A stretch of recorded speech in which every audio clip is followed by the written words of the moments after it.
ಆಚರಣೆ ಮಾಡ್ತೀವಿ.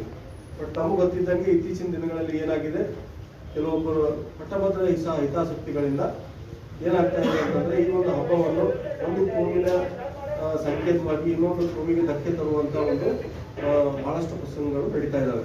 ಉದಾಹರಣೆಗೆ ನಿಮ್ಗೆ ಗೊತ್ತಿರಬೇಕು, ಈ ಮಸೀದಿಗಳಲ್ಲಿ ಏನೋ ಪಕ್ಕದಲ್ಲೇ ಗಣೇಶ್ ಕೂಡಿಸೋದು, ಒಂದು ನಮಾಜ್ ನಡೆಯೋ ಟೈಮಲ್ಲಿ ಸಹ ಏನೋ ಒಂದು ಜೋರಾಗಿ ಸ್ಪೀಕರ್ ಹಚ್ಚೋದು, ಮತ್ತೆ ಮೆರವಣಿಗೆ ಹೋಗೋ ಟೈಮಲ್ಲೂ ಸಹ ಅದ್ರ ಎದುರುಗಡೆನೆ ನಿಂತ್ಕೊಂಡು ಡ್ಯಾನ್ಸ್ ಮಾಡೋದು.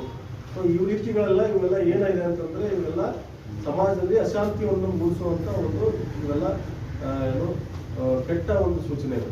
ಸೊ ಇವೆಲ್ಲ ಆಗಬಾರ್ದು. ನಾವು ಏನು ನಮ್ಮ ಹಬ್ಬವನ್ನು ನಾವು ಬಹಳ ಗೌರವಪೂರ್ವಕವಾಗಿ ಮತ್ತು ಯಾರ ಹಕ್ಕಿಗೂ ಚ್ಯುತಿ ಬರದಂತೆ ಬೇರೆಯವರ ಒಂದು ಏನೋ ಒಂದು ಧಾರ್ಮಿಕ ಒಂದು ನಂಬಿಕೆಗಳಿಗೆ ಧಕ್ಕೆ ತರಲಾರ್ದಂಗೆ ನಾವು ಏನು ನಮ್ಮ ಹಬ್ಬ